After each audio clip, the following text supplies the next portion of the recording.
Salam, selamat pagi Bapak Ibu Saudara, warga jemaat GKST Gloria Jakarta, dan seluruh umat Tuhan yang ikut beribadah bersama-sama dengan kami pada saat ini.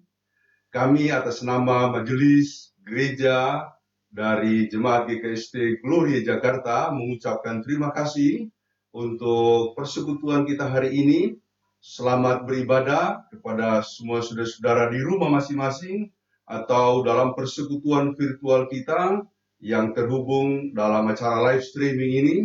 Secara khusus kami mengucapkan terima kasih kepada Bapak Ibu saudara-saudara dari jemaat yang lain yang ikut juga dalam persekutuan ibadah kita saat ini. Semoga pelayanan ibadah dan firman Tuhan hari ini memberikan kekuatan baru bagi kita untuk melanjutkan kehidupan kita dan terutama untuk melewati masa-masa yang sekarang ini sedang kita jalani.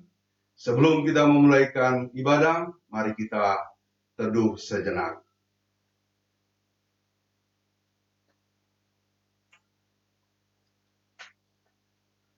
Mari kita bangkit berdiri untuk memulaikan ibadah kita. Carilah Tuhan selama Ia berkenan ditemui, berserulah kepadanya selama Ia dekat. Sebab Dialah Allah kita, dan kitalah umat gembalaannya, dan kawanan domba tuntunan tangannya. Sungguh, alangkah baiknya dan indahnya apabila saudara-saudara diam bersama dengan rukun.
Dalam nama Bapa, Anak, dan Roh Kudus.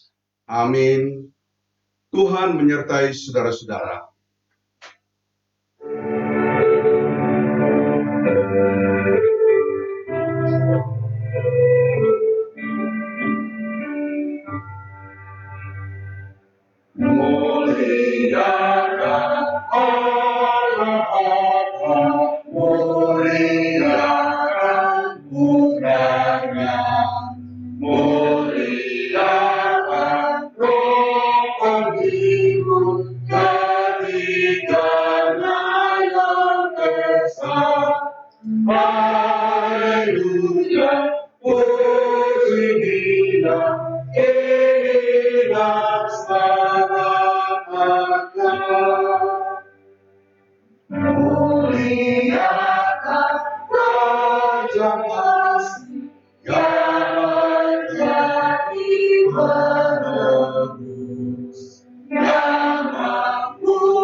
Puji Dia,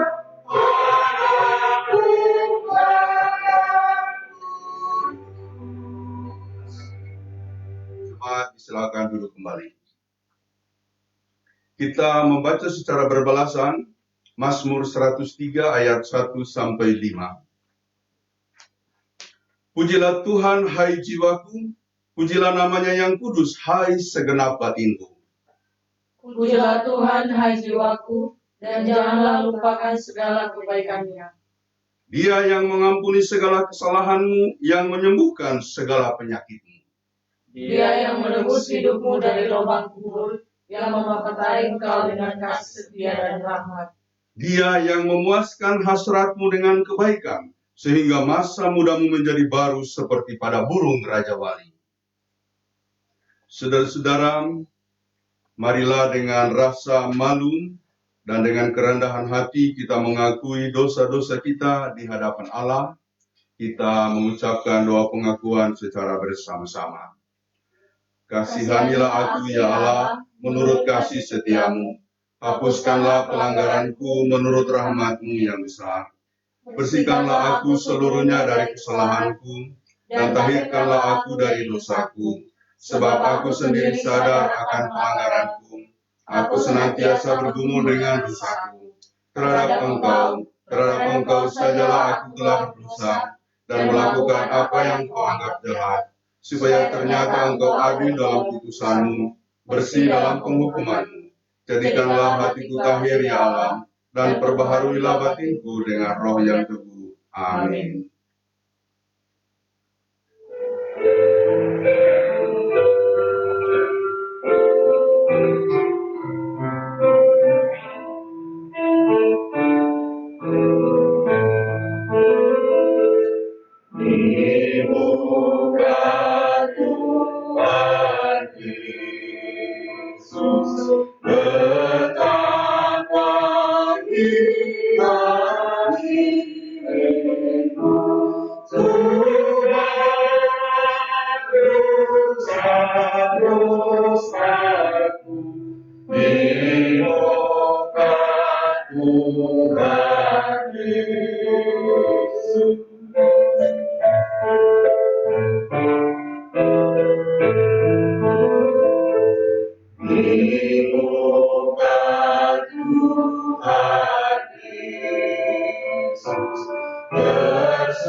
Saudara-saudara, bagi mereka yang dengan sungguh-sungguh menyesali dosanya dan bersedia dituntun oleh kehendak Allah, dengarkanlah kepastian pengampunan dosa dan berita anugerahnya.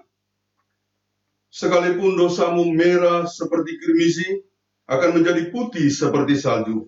Sekalipun berwarna merah seperti kain kusumba, akan menjadi putih seperti bulu domba. Yesaya 1 ayat 18. Mari kita bangkit berdiri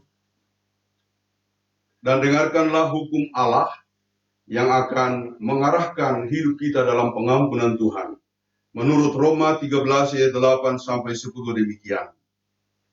Janganlah kamu berhutang apa-apa kepada siapapun juga, tetapi hendaklah kamu saling mengasihi.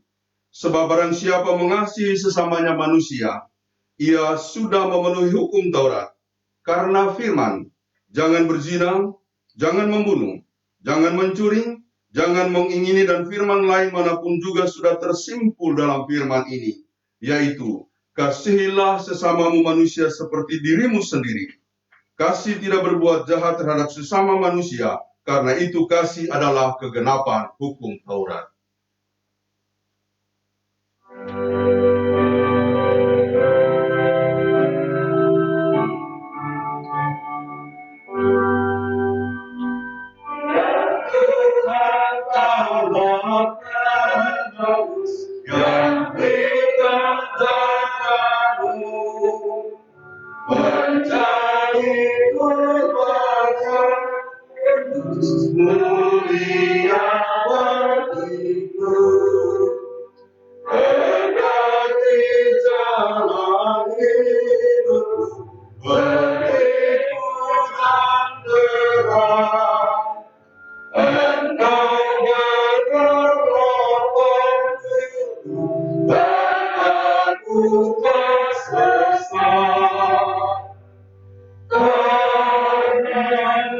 citramu di dalam diriku, supaya hatiku rangkap dan mengasihimu.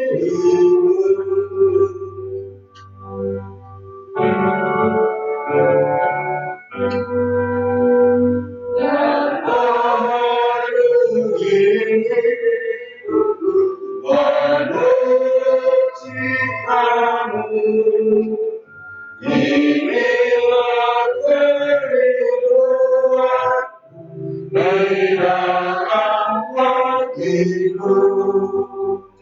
Limpahkanlah anugerah kepada anakmu, serta hapuskan kesalahan, ya Tuhan Allahku. Harapkan citramu di dalam diriku, supaya hatiku rangkap dan mengasihimu. Sahabat, silakan duduk kembali. Saudara-saudara, kita akan membaca dan merenungkan firman Tuhan dalam ibadah ini. Mari kita mempersiapkan bacaan Alkitab dari Matius 12 ayat 38 sampai 42. Matius pasal 12 ayat 38 sampai dengan ayatnya yang ke-42. Sebelum kita membacanya, mari kita tundukkan kepala, berdoa mohon bimbingan Roh Kudus. Ya Allah yang Maha Kasih, terangilah hati kami melalui firman-Mu yang kudus.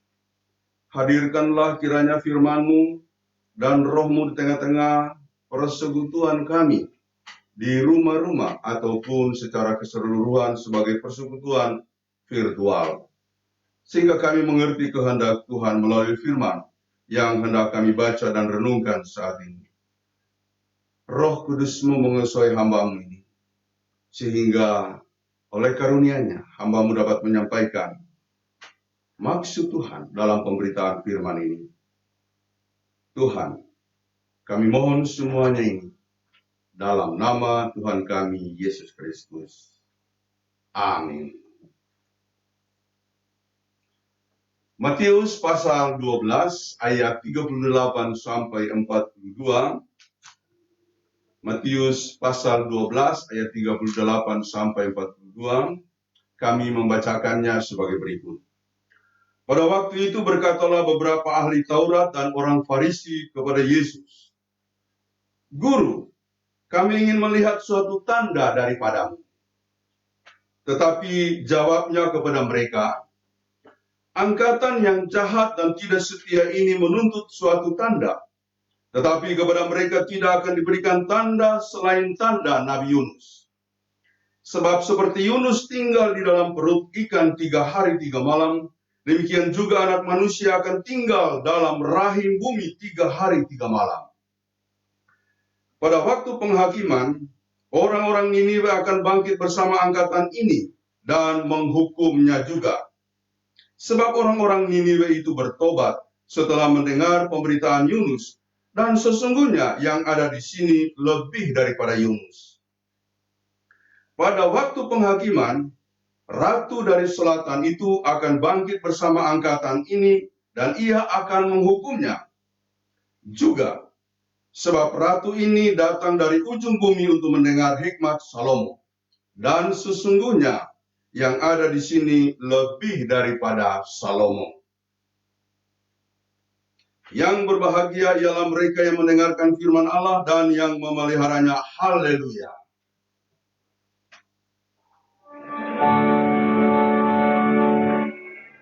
Haleluya.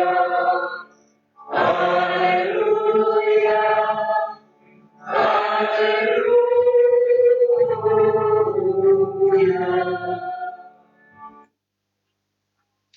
Saudara-saudara yang dikasihi oleh Tuhan Yesus Kristus, tetaplah bersyukur, tetaplah memuliakan Allah.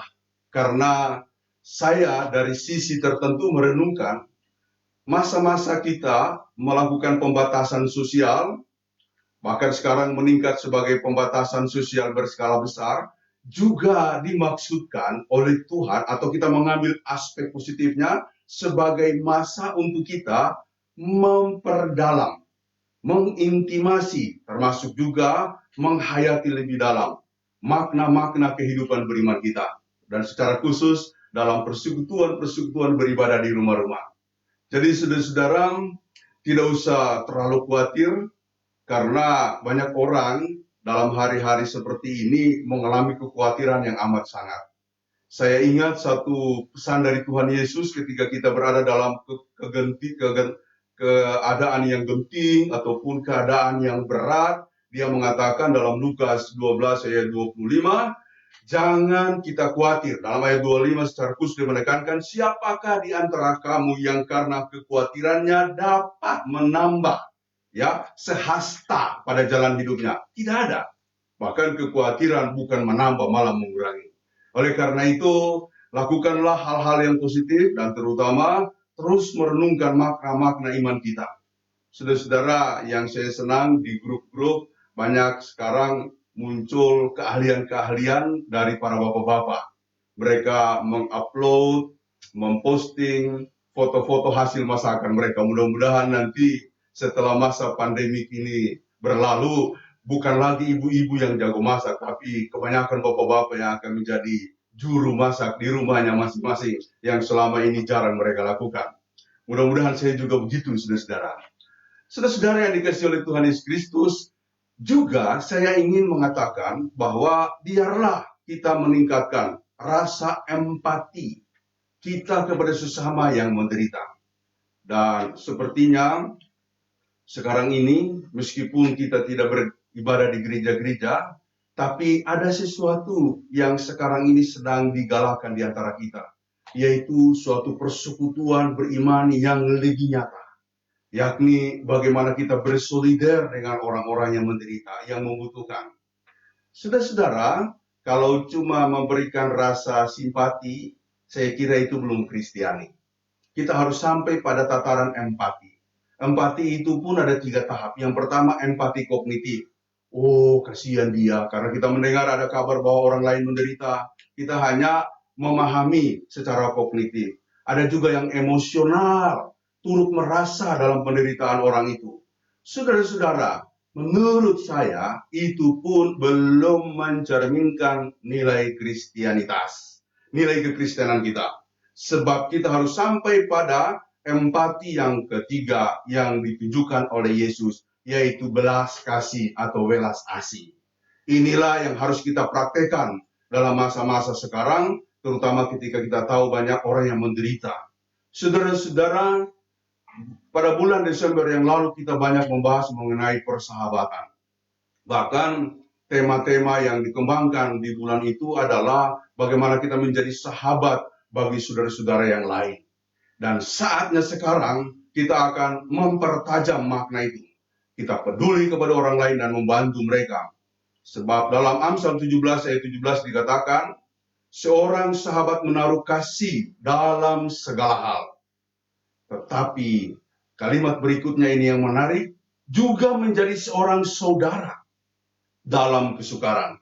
Artinya kita hidup kepada dan untuk orang lain yang menderita bagaikan saudara kandung.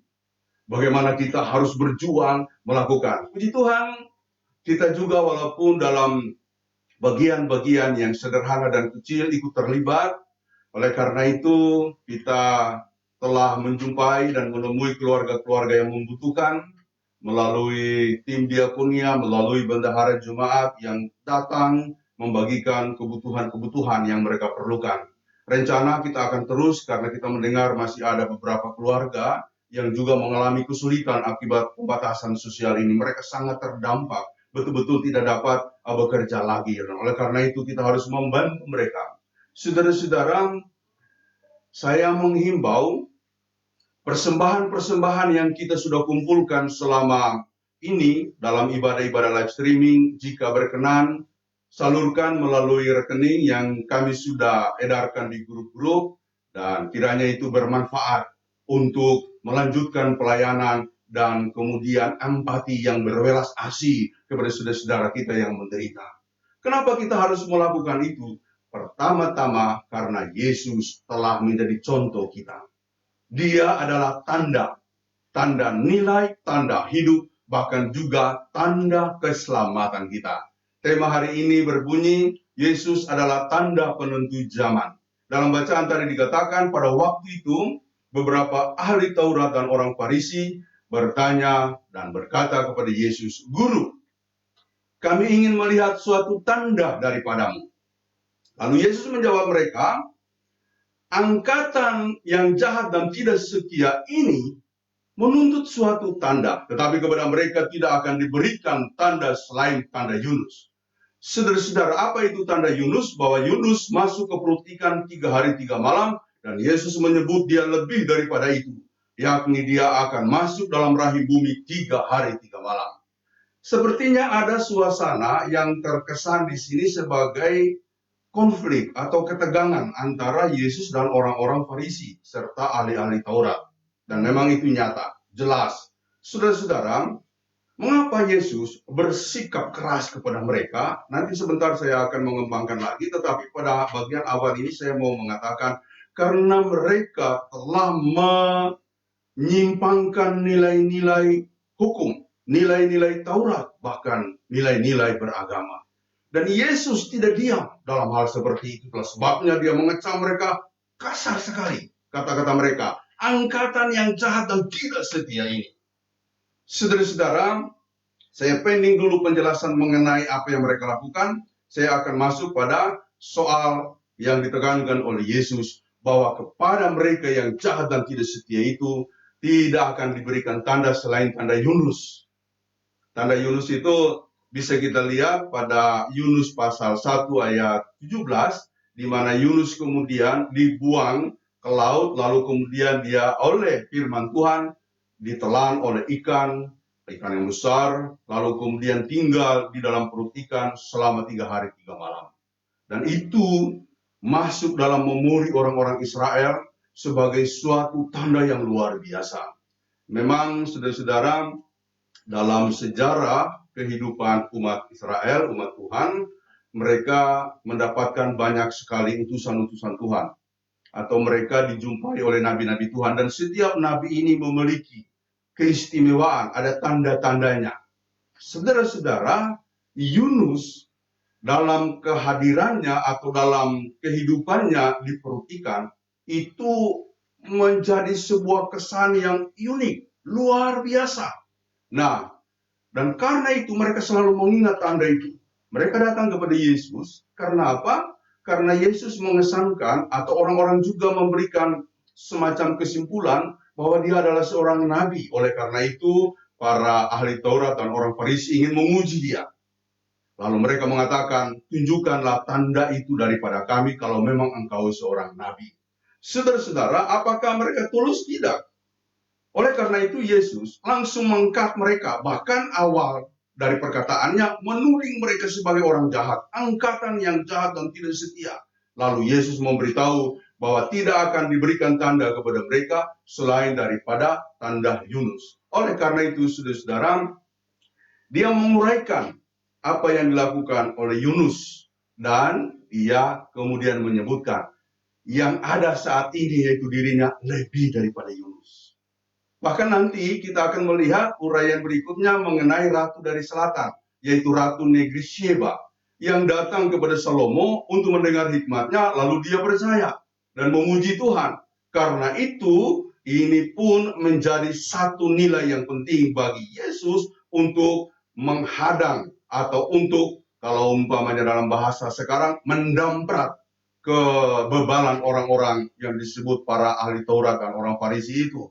Tetapi Salomo yang bisa mencerahkan Ratu Selatan itu, dikatakan oleh Yesus, "Saya lebih daripada dia." Saudara-saudara, saya mulai dari yang pertama, yaitu mengenai Yunus. Yesus bukan cuma masuk dalam perut ikan, dia masuk dalam rahim bumi.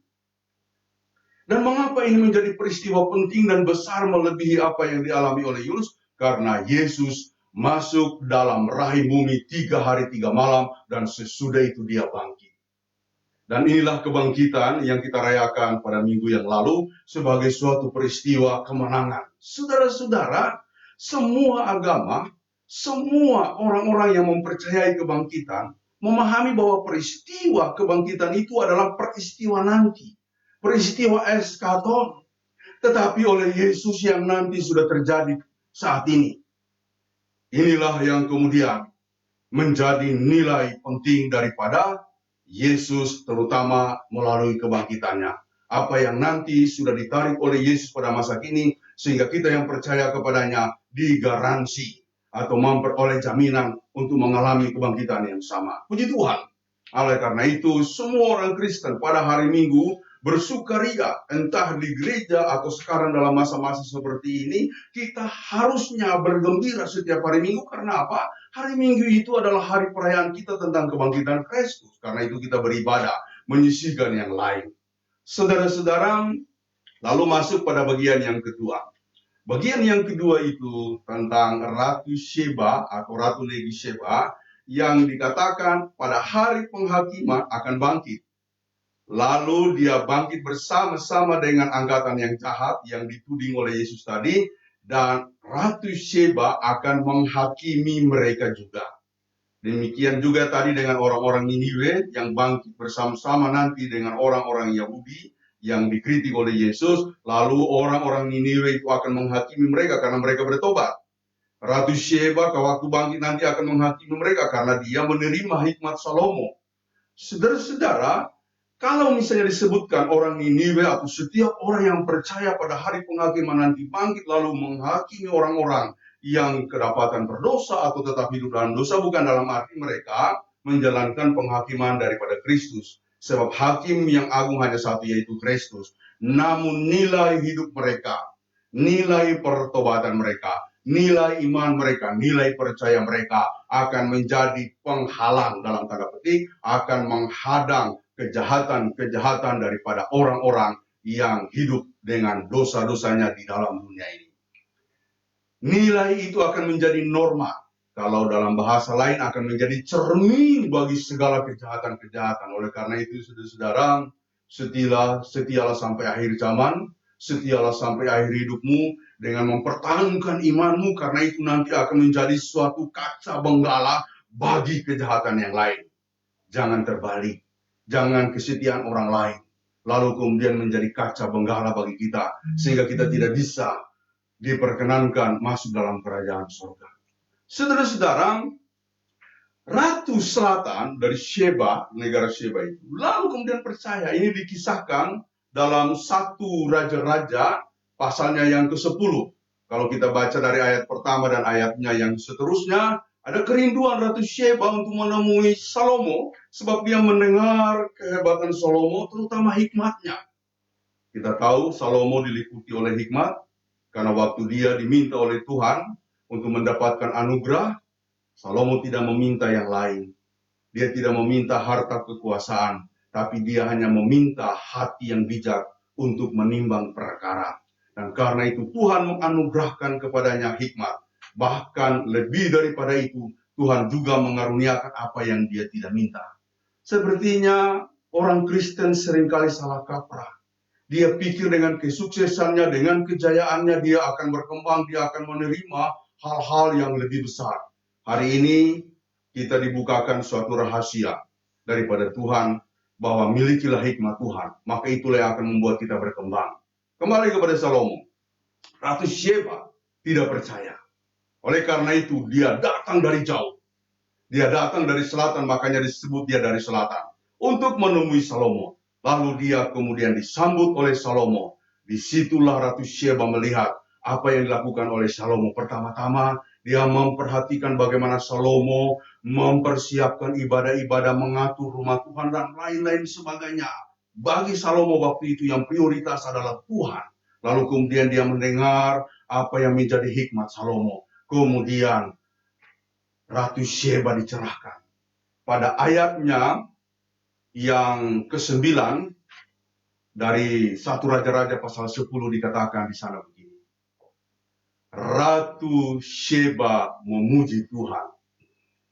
Terpujilah Tuhan yang telah berkenan atas engkau, saudara. Hikmat Salomo membuat Ratu Sheba dicerahkan, bahkan memuji Tuhan.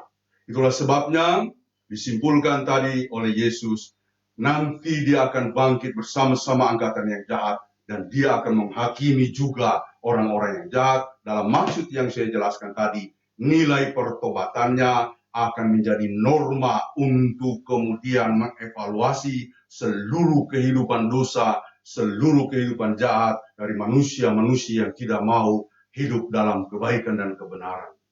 Yesus mengatakan sebagaimana tentang Yunus, dia juga mengatakan tentang Salomo yang ada sekarang ini, yaitu dirinya lebih daripada Salomo.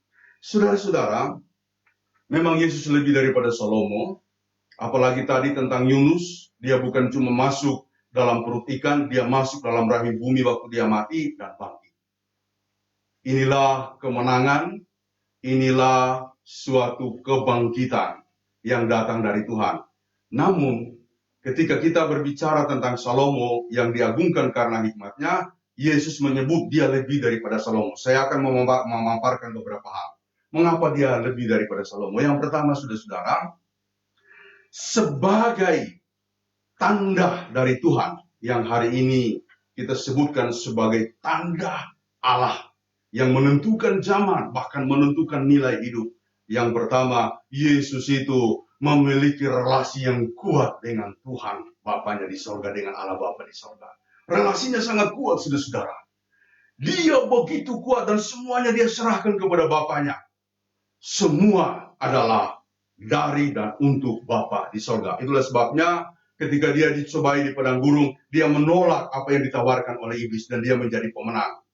Saudara-saudaraku yang dikasihi oleh Tuhan Yesus Kristus, ada banyak godaan dalam dunia ini. Kalau kita tidak memiliki hubungan kuat dengan Tuhan, kita akan mudah terkapar. Apalagi dalam situasi sekarang ini. Kalau kita tidak kuat berserah, kita tidak kuat berdoa, kita tidak akan sanggup melewati masa-masa yang berat ini, masa-masa pandemi ini. Tetapi percayalah, dengan hubungan yang kuat dengan Tuhan, yang saya yakin saudara-saudara kembangkan di rumah-rumah, di keluarga, di mana saja saudara-saudara berada, dalam masa-masa pengurungan diri, dalam masa-masa pembatasan sosial, itu akan menjadi kekuatanmu untuk melewati apapun yang terjadi di sekitar kita.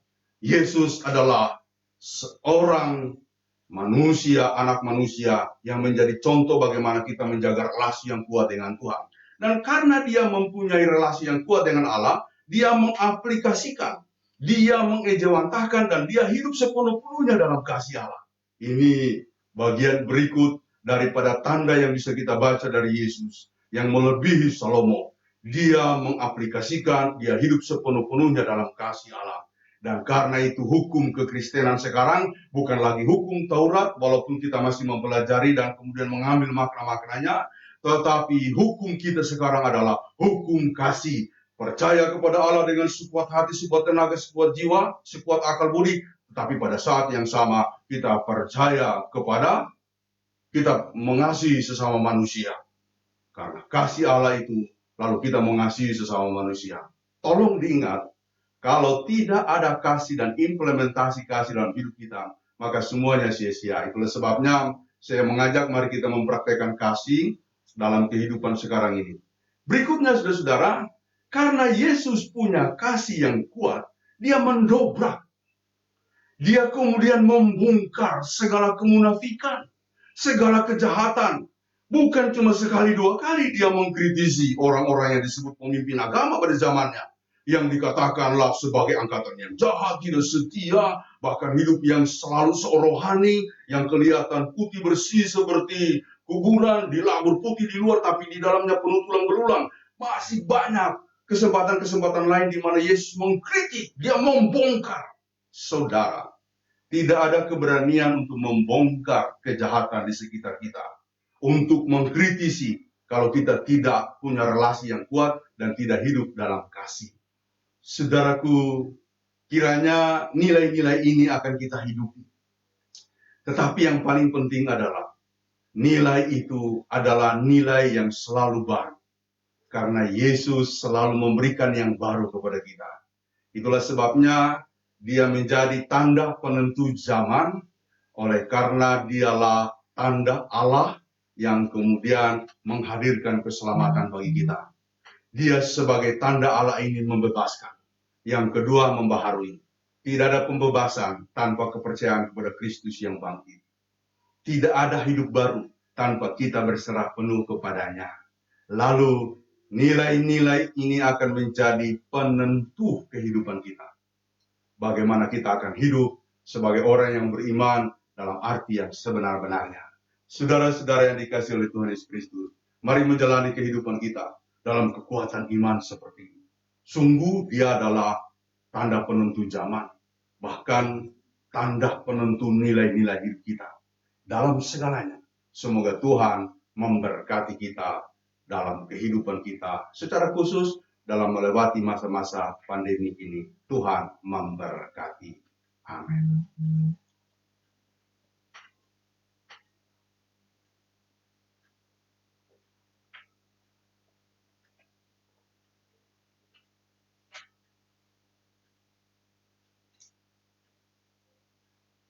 Saudara-saudara, mari kita bangkit berdiri. Kita mengikrarkan iman kita bersama-sama dengan seluruh orang percaya di segala tempat dan sepanjang zaman, sesuai dengan pengakuan iman berasuli demikian. Aku percaya kepada Allah, Bapa yang Maha Kuasa, Halik langit dan bumi, dan kepada Yesus Kristus, anaknya yang tunggal Tuhan kita, yang dikandung daripada Roh Kudus, lahir dari anak darah Maria, yang menderita di bawah pemerintahan Pontius Pilatus, disalibkan, mati dan dikuburkan, turun ke dalam kerajaan maut. Pada hari yang ketiga, bangkit pula dari antara orang mati, naik ke sorga, duduk sebelah kanan Allah, Bapa yang Maha Kuasa, dan akan datang dari sana untuk menghakimi orang yang hidup dan yang mati. Aku percaya kepada Roh Kudus, gereja yang kudus dan am, persekutuan orang kudus, pengampunan dosa, kebangkitan daging, dan hidup yang kekal. Silakan duduk kembali. Saudara-saudara, kita akan memberikan persembahan syukur kita sebagai wujud sukacita dalam kehidupan kita selama ini, sebab Tuhan tiada pernah meninggalkan kita, bahkan memberkati kita. Dengarkanlah Matius 6 ayat 19 sampai 21. Janganlah kamu mengumpulkan harta di bumi ngengat dan karat merusakkannya, dan pencuri membongkar serta mencurinya. Tetapi kumpulkanlah bagimu harta di sorga ngengat dan karat tidak merusakkannya, dan pencuri tidak membongkar serta mencurinya. Karena di mana hartamu berada, di situ juga hatimu berada.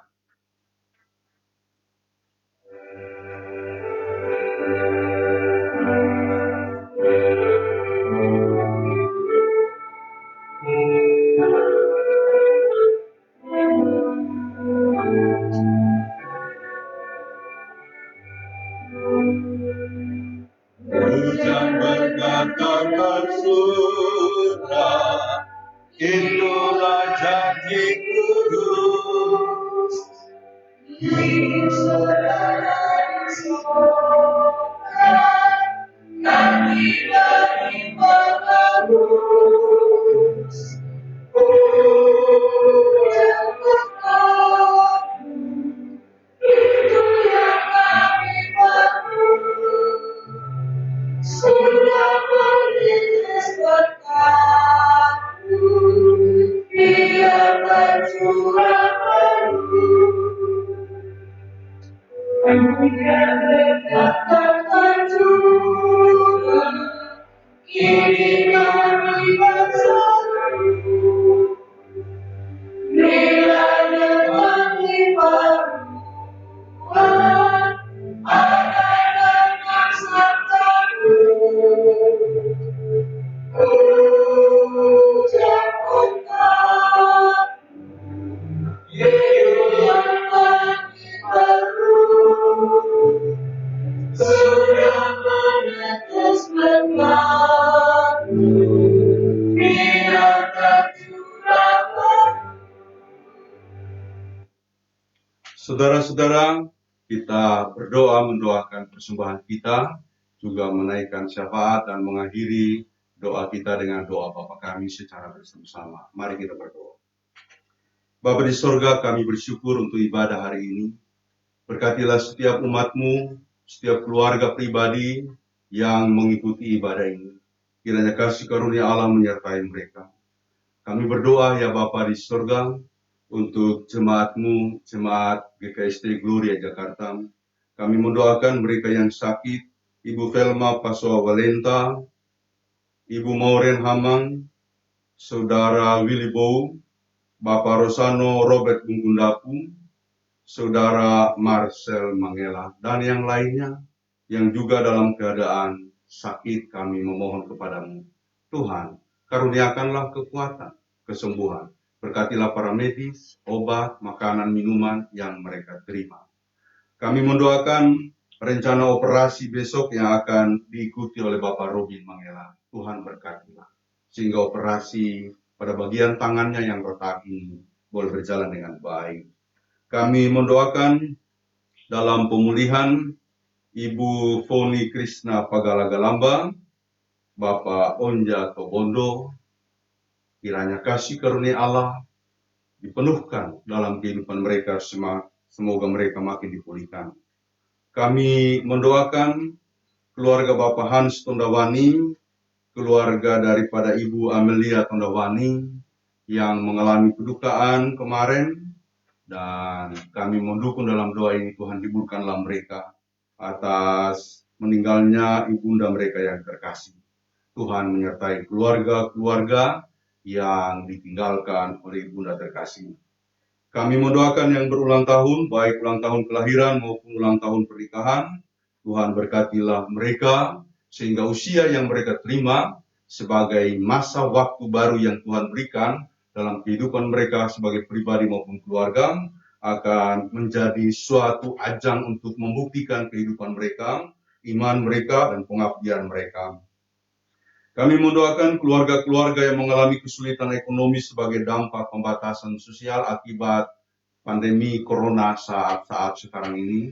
Tuhan berkatilah, berkati juga aksi-aksi peduli yang dilakukan oleh gereja-gereja dimanapun, dan secara khusus yang dilakukan oleh GKST Gloria Jakarta bagi warga yang mengalami kesulitan. Kami mendoakan Komisi Pemuda, pelayanan mereka yang dilakukan dalam keadaan yang serba terbatas, para anak-anak di perantauan, Tuhan berkatilah. Kami mendoakan Gladys Christine Natalia dalam proses penyelesaian studi, kemarin telah melakukan satu babak yang sungguh sangat dia harapkan. Tuhan memberkati langkah-langkah selanjutnya. Bapa, semua orang-orang tua kami pertaruhkan dalam tangan, orang-orang tua kami yang ada di kampung, di daerah atau yang ada di sekitar kami. Kami mohon kasih karunia Tuhan kiranya menyertai sehingga mereka hidup dalam sukacita. Kami mendoakan panitia pembangunan yang terus memikirkan langkah-langkah mereka meskipun dalam masa-masa di mana kami tidak dapat melakukan pertemuan secara langsung sekarang ini. Kami berserah kepadamu Bapa untuk bangsa dan negara kami. Selamatkanlah kami, kiranya badai COVID ini akan segera berlalu. Tuhan berkati Bapak Presiden, para menteri, orang-orang yang mengemban tugas kepemerintahan, para aparat, dan semua orang yang bertindak untuk kebaikan kami bersama-sama. Tuhan memberkati para medis yang berjuang, terutama dalam masa-masa sekarang ini Bapa, terus berjibaku dengan persoalan-persoalan terkait COVID. Tuhan menolong mereka dan memberkati mereka.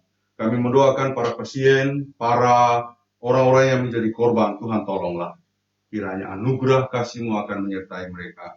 Kami mendoakan saudara-saudara semuanya yang mengikuti ibadah ini untuk masa depan, untuk kehidupannya, untuk keadaannya.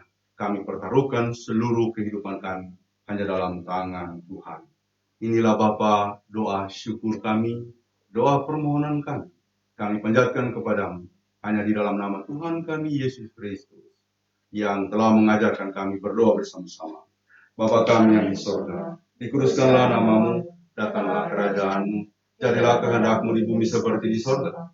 Berikanlah kami pada hari ini makanan kami yang secukupnya, dan ampunilah kami akan kesalahan kami, seperti kami juga mengampuni orang bersalah kepada kami. Dan jangan membawa kami ke dalam pencobaan, Tapi lepaskanlah kami dari yang jahat, karena Engkau yang punya kerajaan, dan kuasa, dan kemuliaan sampai selama-lamanya. Amin. Saudara-saudara, sebelum kita mengakhiri kebaktian ini, kami menyampaikan beberapa pengumuman bahwa pada hari Minggu yang akan datang, kita masih beribadah secara daring atau ibadah live streaming seperti ini. Semoga ini tidak mengurangi kerinduan kita untuk bersekutu, untuk beribadah, dan memuliakan Tuhan. Kemudian kami juga menyampaikan beberapa hal terkait dengan kondisi yang sekarang di mana ada keluarga-keluarga yang mengalami dampak secara langsung sebab oleh pembatasan sosial yang sekarang meningkat sebagai pembatasan sosial berskala besar, banyak mereka yang benar-benar tidak dapat bekerja dan secara ekonomi terpuruk. Oleh sebab itu kita akan membantu, kita sudah menyampaikan bantuan-bantuan kita dan terus mendata keluarga-keluarga yang mengalami dampak ini. Oleh karenanya, untuk mendukung kegiatan ini, kami menghimbau bila mana berkenan, biarlah saudara-saudara menyalurkan persembahan-persembahan yang sudah terkumpul selama ini sesuai dengan rekening yang sudah kami edarkan. Semoga itu bermanfaat bagi saudara-saudara kita. Tetapi juga bila ada Bapak Ibu saudara-saudara yang terpanggil rindu untuk ikut juga terlibat, boleh mengirimkan bantuannya, donasinya melalui rekening yang ada di grup atau yang ada di media yang sudah kami edarkan. Tetapi bila ada yang ingin memberikan materi atau bahan sebagai bentuk solidaritasnya, boleh menghubungi nomor yang juga sudah kami cantumkan dalam edaran-edaran yang kami sampaikan. Semoga Tuhan memberkati Bapak Ibu beserta dengan segala persembahan-persembahan ataupun sumbangannya. Terima kasih. Saudara-saudara yang dikasihi oleh Tuhan, saya juga akan mengucapkan terima kasih kepada kru di rumah ini yang tetap setia mendukung pelayanan kita, bahkan terus mempersiapkan diri jauh-jauh waktu sebelum kita melaksanakan ibadah seperti ini. Semoga Tuhan memberkati. Saudara-saudara yang dikasihi oleh Tuhan, mari kita bangkit berdiri untuk kita mengakhiri kebaktian ini. Marilah kita memuliakan Tuhan, Allah kita sebagai gembala yang baik.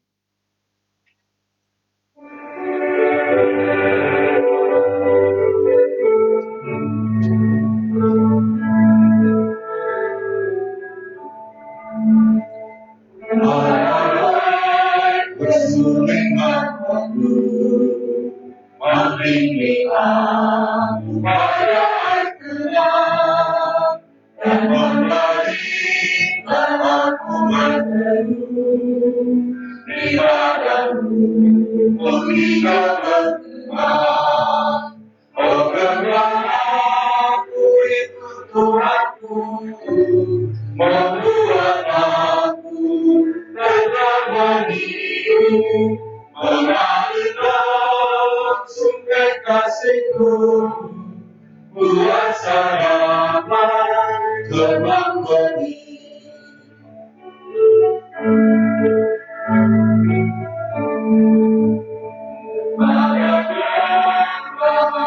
Dan gembala baik memberikan air segar, kedalaman di haus dan penuh, dirinya air minum yang segar.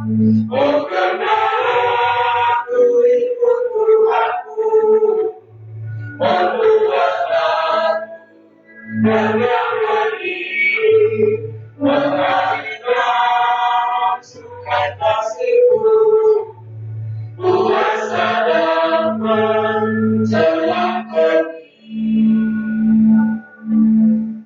Saudara-saudara, bukalah hati dan hidupilah damai sejahtera dari Tuhan kita. Terimalah berkatnya.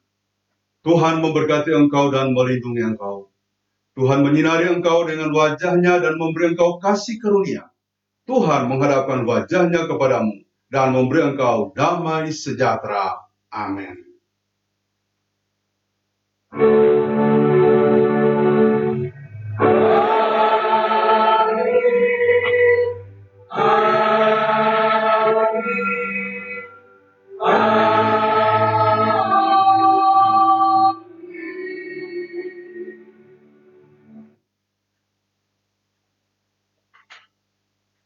Demikianlah ibadah kita.